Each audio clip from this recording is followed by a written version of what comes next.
မင်္ဂလာပါ sport တန်ဝင်အန်အန်နေပြန်လည်ပြီးတော့ကြိုဆိုပါရစေအာဆင်ဖန်တွေအတွက်တကယ်ပြောစရာကောင်းတဲ့မနက်ခင်းလေးဖြစ်နေမယ်လို့ထင်ပါတယ်ဆိုတော့ညကဒါစပိန်မြေမှာတော့ကစားခဲ့တဲ့ဖီဖာဟိုနဲ့အာဆယ်ပွဲစဉ်မှာတော့အသစ်တွေဘလောက်ပဲကောင်းကောင်းအဟောင်းမိထားလို့မရဘူးဆိုတာမာတင်နယ်လီနဲ့ထရော့ဆက်ကတက်တည်ပြသွားတဲ့ပွဲတစ်ပွဲပေါ့နော်အဖိုးတန်အနိုင်3မှတ်ကိုဒီကစားသမား2ယောက်ကယူပေးခဲ့ရဲဆိုတော့ဘယ်လိုပဲပြောအာဆယ်သင်းဖန်တွေအတွက်ပြောစရာကောင်းတဲ့နေ့တစ်နေ့ဖြစ်ခဲ့မှာပါဆိုတော့အဓိကကတော့ဒါလီယိုအရှိမတော့ကလည်း Trossard ကိုခဏဖိထားပေါ့နော်မာတင်နယ်လီကိုဆိုရင်များတော့အဖြစ်ကဒါအာဆယ်ဒါလီပါဝင်အာဆယ်ဖန်တွေတော်တော်များများ favorite ဖြစ်တဲ့အထဲမှာမပါခဲ့ဘူးသူ့ရဲ့အားနည်းချက်တွေကိုအရန်ဒါလီကိုဟိုပြောမယ်ဆိုစိတ်ဆိုးရတယ်အရန်လဲ disappoint ဖြစ်ခဲ့တဲ့အချိန်ကြီးရှိတယ်ဒါပေမဲ့သူမနေ့ကကယ်တင်ခဲ့လိုက်တယ်သူဝင်ပြီးတော့ဒါ10မိနစ်တောင်မကြာဘူးပေါ့နော် second ပိုင်းလေးအတွင်းမှာပထမဦးဆုံးသွင်းကိုရခဲ့တယ်ပြီးတော့သူ့ရဲ့ဒါ assist နဲ့ Trossard ကနောက်ထပ်သွင်းကိုတကူသွင်းခဲ့ဆိုတော့သူတို့နှစ်ယောက်သွင်းယူပေးခဲ့တယ်နှစ်ခုနဲ့တူပြီးပါဦးကိုဇီဂျူးဆိုတဲ့ reason နဲ့စပိန်မြေမှာ Spain club အသင်းတွေကို6ပွဲဆက်ရှုံးပွဲမရှိဆိုတဲ့စံချိန်ကို8ဆန်းထပ်ပြီးတော့တိုးနိုင်ခဲ့တယ်ဒါကလည်းဒီအတွက်လည်း congratulations ဘာလို့ပဲဒါ Arsenal အသင်းကိုပြောချင်ပါတယ်ဆိုတော့အရင်ဆုံးနေနဲ့ဒီနှစ်သိန်းရဲ့ကစားပုံပြန်ကြည့်မယ်ပေါ့နော်ဆိုတော့ပွဲစဉ်ကြီးရဲ့လူတော်တော်များများတော့သိခဲ့ပါတယ်ဆိုတော့ဒီ line up ထုတ်တဲ့စီးကလည်းရိုးရှင်းပါတယ်ဒါလီရှေ့ကပွဲကြိုမှာပြောခဲ့တဲ့ line up တိုင်းနဲ့ထွက်လာတယ်ဒီ Oligan မရှိတဲ့ချိန်မှာ Marino ပါလာတယ်ပေါ့နော်ဆိုတော့နောက်ထပ်ထူးခြားမှုတစ်ခုကတော့ဒီပွဲစဉ်မှာတကယ်ကိုမသိရင်အကျိတ်နဲ့ရှင်ပြိုင်နေပြီးတော့ဟိုလူတွေအင်လိုက်အားတိုင်းနဲ့ကစားနေသလိုပဲအဓိကကတော့ဒီအသင်းရဲ့ကစားသမား2ယောက်ကတယောက်ကနောက်စီကွဲသွားတယ်နောက်တစ်ယောက်ကလည်းခေါင်းထိပ်ထိသွားတယ်ဆိုတော့အဓိကကတော့ဒါ Yogres ပေါ့နော် Yogres ဒီခေါင်းကွဲသွားတယ်နောက်စီကတော်တော်ကြီးမဲ့ထင်တယ်သူ့မှာဒီဒဏ်ရာကြီးနဲ့တောင်မှသူအကောင်းဆုံးခြေစွမ်းတွေကိုသူပြသွားတယ်ပြီးတော့ Marino လည်းထုံနီးလက်ကောင်းပဲပြောမယ်ဆိုလို့ရှိရင်ခေါင်းကွဲသွားတယ်ပေါ့နော်ဆိုတော့အဓိကကတော့ဒီကစားသမားရဲ့ injury ကထူးဆန်းနေအရင်တော့ injury ဖြစ်ရင်ခန္ဓာကိုယ်ဖြစ်ပေမဲ့ဒီနေ့2ယောက်စလုံးကခေါင်းကွဲသွားခေါင်းကွဲရတဲ့တန်တယ်ကစားအတင်းကခေါင်းကွဲသွားတဲ့သူတွေအတွက်တန်တယ်ကြည်ရတဲ့ပရိသတ်တွေအတွက်အေးပြတ်တာတန်တယ်အနိုင်3မှတ်ကိုရောင်ယူပေးခဲ့တယ်ဆိုတော့အဓိကကတော့မနေ့က2သင်းစလုံးကတယောက်တသင်းကိုတသင်းအခြေအနေစောင့်ကြည့်ပြီးတော့ကစားရတယ်တစ်ဖက်ကဘီဘာဟူရဲ့ပရိသတ်အားပေးမှု atmosphere ကြောက်ခမန်းလီလီရှိပါတယ်တကွင်းလုံးညီရဲပြီးတော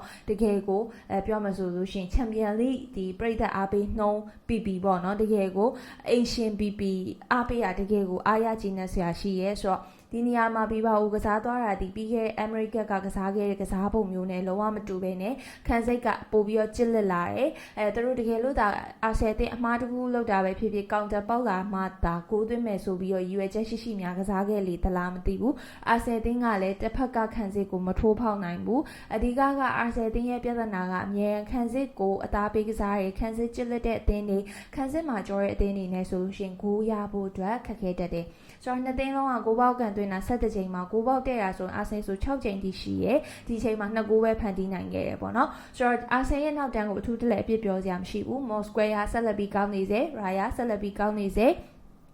တင်ဘာရိုဂက်ဘရီယယ်တခါတလေဂက်ဘရီယယ်နဲ့တင်မာနဲ့တခါတည်းအမှားထားလောက်တာကလွဲလို့ကျန်တဲ့အပိုင်းတွေမှာလုံးဝအပြစ်ပြောစရာမရှိဘူးတစ်ဖက်ကဒီဒါလီကိုအများကြီးပြောနေကြဖြစ်တဲ့ Color Fiori ဆိုလို့ရှိရင်လည်းအများအားခေါင်းဥတယ်သူ့ရဲ့ဒီ body structure ကြောင့်အများအားဒီနောက်တန်းမှာတကယ်အခုချိန်ထိလည်းခြေစွမ်းပြနေုံပဲ Queen လည်းပိုင်းထိုနီ၎င်းပဲ Zubimendi Rex အတွက်အလုပ်ဖြစ်တယ်ဒါပေမဲ့တခုပဲတောင်ပန်းနှစ်ဖက်အလုံးမဖြစ်တာကတစ်ဖက်ဘီဘာအိုကဒီဘီဘာအိုအသင်းဘက်ကပေါ့နော်တောင်ပန်းနှစ်ခုလုံးထိန်းချုပ်နိုင်လိုက်တဲ့ချိန်မှာပိုဆိုးတာ XC ဘက်ချန်ဖြစ်တဲ့ဘယ်ဘက်ချန်ကလုံးဝလှုပ်မရဘူးဘောလုံးပေးပို့မှုတွေအကုန်လုံးနှီးပါးကဒါတစ်ဖက်ကဒီဒါလီရိုရဲ့ဒီမာဒူအီကီစီကိုပဲရောက်တယ်ပေါ့နော်ဆိုတော့မာဒူအီကီအတွက်လည်းလောကကန်ရခက်တယ်မာဒူအီကီအများနဲ့2ယောက်လောက်ပြေးကတ်တယ်ဒါတော့မှသူ့ရဲ့ဘောလုံးကိုဒါ dribbling ဆွဲပြီးတော့ပြေးတာဘောလုံးနဲ့အတူစီးမျောတယ်ဘောလုံးနဲ့အတူလိုက်ပါမှုကတော်တော်လေးကိုများတယ်ဘောလုံးထိချက်လည်းတော်တော်များတယ်လို့ speed လည်းတော်တော်ကောင်းတယ်မာဒူအီကီကဒါအခုဆိုရင်ပွဲစဉ်တိုင်းမှာမဖြစ်မနေချီးကျူးရမယ့်ကစားသမားဖြစ်နေပြီဆိုတော့ဆာကာမရှိတဲ့နေရာမှာဒါအရင်ကဆိုဆာကာမရှိရင် shaky ဖြစ်တယ်ဟိုဆာကာမရှိရင်မာဒူအီကီရှိရဆိုတဲ့ခံစားချက်မျိုးပေးနိုင်တဲ့ဒီယုံကြည်မှုရအောင်သူကလည်းကစားပြနေတယ်ဆိုတော့ဂိုးမသွင်းနိုင်သေးဘူးဂိုးသွင်းမှုအတွက်လည်းအခွင့်အရေးရခဲ့ပေမဲ့ပြောမယ်ဆိုလို့ရှိရင်သူဂိုးသွင်းတဲ့လက်အခုလက်ရှိချိန်မှာတော့ဂိုးမသွင်းနိုင်သေးပေမဲ့သူ့ရဲ့ကစားပုံစွမ်းဆောင်ရည်တွေကတော့ပြောမယ်ဆိုချီးကျူးရမယ့်အထဲမှာပါတယ်ပေါ့နော်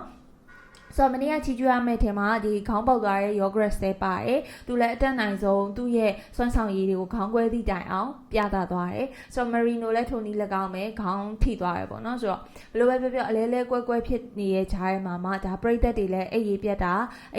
ဂျိုးနတ်အောင်ပေါ့နော် Martinelli နဲ့ Trossard ရဲ့ဒါစွမ်းဆောင်ရည်နဲ့အာဆယ်တင်အခုဆိုရင် Martinelli ကိုအပြစ်မတင်ကြလောက်တော့ဘူးထင်တယ်ဘာလို့ဆိုအဓိကကတော့အသင်းမှာဒါစောင့်တော့ကြည့်အောင်ပါပေါ့နော်အသင်းမှာအပြိုင်ဆိုင်များလာတဲ့ခါကျရင်သူ့ထက်ငါခြေစွမ်းနေပြလာကြတာကတော့ထုံးစံပဲဒီလိုမျိုး squad depth အင်အားတောက်လာပြီးအရန်ကစားသမားတွေကသာအသုံးမကျဘူးဆိုလို့ရှိရင်ဒီလူတွေကနေရာပျောက်စရာမလိုအခုကအရန်ကစားသမားတွေကလည်းတကယ်ကောင်းလာတာဖြစ်တဲ့အတွက်ကြောင့်ဒီအရင်ရှိရင်းစကစားသမားတွေအနေနဲ့နေရာဖယ်ရတဲ့ချိန်မှာဘယ်လိုပဲပြောသူတို့လည်းစူးစမ်းခြင်းစိတ်သူတို့ရဲ့စွမ်းဆောင်ရည်ပြခြင်းစိတ်တွေကတော့အပြည့်အဝရှိမှာပဲဆိုတော့ Martinelli ကဒီ goal leg ရှိရဲ့ဒီ Spain club အသင်းအနေနဲ့တွင် goal leg ရှိရာကReal Madrid နဲ့ပွဲစဉ်တုန်းကလည်းဒါရှိခဲ့ပူတယ်ဆိုတော့အဓိကကတော့ Martinelli နဲ့ Trossard ကိုဒီနေ့မှာမဖြစ်မနေချီးကျူးရမယ် Man of the match ဆုကိုလည်းဒါ Martinelli ကရသွားတယ်ရသိမ်းရထိုက်တဲ့အတွက်ကြောင့်ရသွားတာပဲဖြစ်ပါတယ်ဆိုတော့သူ့ရဲ့ဒီ speed ပြေးနှုန်းရဲ့သူ့အရင်တော့ဆိုရင်ခေါင်းငုံပြီးတော့ပြေးရဆိုပြီးပြောပေမဲ့သူ့ရဲ့ဒီခေါင်းငုံပြီးတော့ပဲပြေးပြီးတော့သူ့ရဲ့ speed အားနဲ့ပဲဒါတွင်းသွားဆိုတော့တကယ်သူ့ရဲ့ပထမဆုံးဝင်ချင်းတွင်းကိုဆိုဒါလီရန်သဘောကျတာကဘောလုံးကိုဆွဲပြေးရင်းနဲ့ထောက်တာပေါ့နော်ဆိုတော့အရင်ဆုံးတစ်ချက်ကန်လိုက်ပြီးတော့မှတောက်လျှောက်ဆွဲပြီးတော့တွင်းလိုက်တာတကယ်quality ရှိရပေါ့နော်ဆိုတော့တကယ်သူနဲ့အတူတူရှင်ပြီးတော့တစ်ဖက်သင်ကလိုက်ပြီးတော့ခုပြီးပြေးတာတော့မှသူ့ရဲ့ speed ကိုမမီဘူးပေါ့အဓိကတော့ဒီမှာအာဆင်အသင်းပိုင်ဆိုင်ထားတဲ့ကစားသမားတော်တော်များများဥပမာမာရူကီဆိုလို့ရှိရင်လည်း speed တော်တော်ကောင်းတယ်တစ်ဖက်ကဒီ Martinelli ဆိုရင်လည်းတော်တော်လေးကို speed ကောင်းတယ်တခါတည်းပြောမှဆိုသူ့ရဲ့တစ်ချက်ဘယ်လိုပြောမလဲစိတ်ဒုက္ခပေးတာလွယ်လို့ပေါ့နော် speed ဘောလုံးနဲ့တူပါစီမျောနိုင်တဲ့ speed ကတော်တော်လေးကောင်းတဲ့အထဲမှာပါတယ်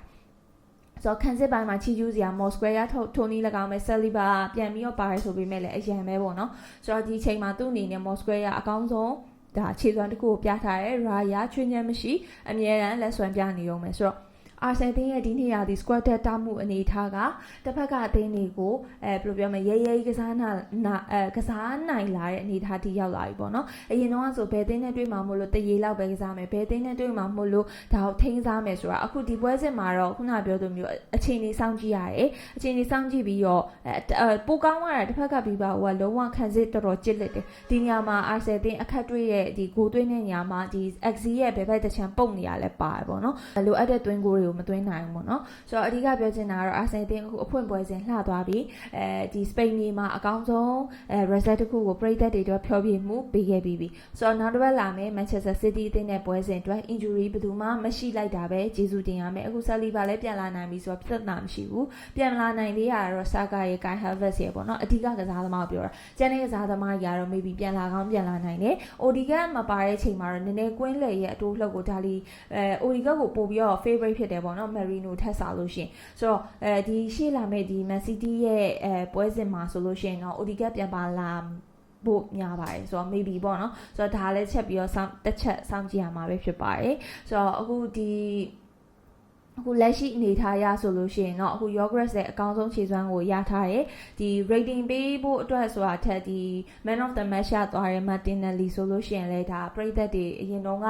သူ့ကိုမကြိုက်ခဲ့တာတွေဒါလေးပါဝင်ပြောမယ်ဝေဖန်မှုတွေကိုခဏတော့ရပ်တန့်သွားစီမယ်ရှေ့ဆက်ပွဲစဉ်တွေမှာတော့ဘာဆက်လုပ်ပြမလဲဆိုတာဒါလေးကိုဆက်ပြီးတော့စောင့်ကြည့်ရမှာပဲဖြစ်ပါတယ်ရှင်ဆိုတော့ဒီပွဲကိုကြည့်ခဲ့ကြရတယ်ကျင်းနေကြရတယ်ပြီးတော့တခုခု comment လုပ်ချင်တယ်ဆိုရှင်ဒီ video အောက်မှာ comment လေးနဲ့ comment ခဲ့ပေးဖို့ဒါလေးမြတ်တာရဲ့ခံချင်ပါတယ် video စနေဆုံးကြည့်ရှုပေးကြတဲ့ပရိသတ်တူတယောက်ချင်းစီကိုကျေးဇူးထူပဲတင်ရှိပါတယ်နောက်ပြီးတော့လည်းအခုလာမယ့် Man City နဲ့ပွဲကြိုဆက်ပြီးတော့တင်ပေးမှာဖြစ်တဲ့အတွက်ဒါလေးရဲ့ channel လေးဖြစ်တဲ့ Sport Time with Anna ကို subscribe လုပ်ခဲ့ပေးဖို့မြတ်တာခံချင်ပါတယ်ဒီ season စနေဆုံးကြည့်ရှုပေးကြတဲ့ပရိသတ်တူတယောက်ချင်းစီကိုကျေးဇူးထူပဲတင်ရှိပါတယ်ရှင့်နောက် video မှာပြန်လည်ပြီးတော့ဆုံတွေ့မယ်နော်